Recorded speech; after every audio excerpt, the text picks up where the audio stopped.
Hello' বন্ধুসকল, স্বাগতম জনাইছোঁ মোৰ অন্য এটা ভিডিঅ'লৈ। আজিৰ ভিডিঅ'টো হ'ল ৰং কৰি থোৱা ৱালত যদি সৰু ল'ৰা ছোৱালীয়ে কাঠ পেঞ্চিল বা ৰঙেৰে ছবি আঁকে এনেদৰে, তেতিয়া আপোনালোকে কি কৰিব? তাৰ বাবে আমি এটা সহজ উপায় আনিছোঁ। এইটো হ'ল খোৱা চৌদা।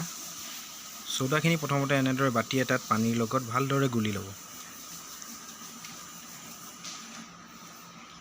তাৰ পাছত এনেকুৱা বাচন ধোৱা ব্ৰাছ এডাল পায় নহয়, কোমল টাইপৰ, সেইডালেৰে য'ত য'ত আঁকিছিলে এনেদৰে ঘঁহি যাব।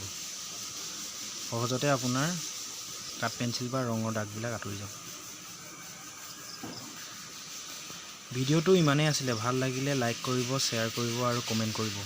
যদি আপুনি মোৰ চেনেলটোত নতুনকৈ ভিডিঅ'বোৰ চাই আছে, তেতিয়া আপুনি প্লিজ চেনেলটো ছাবস্ক্ৰাইব কৰি দিব। ধন্যবাদ।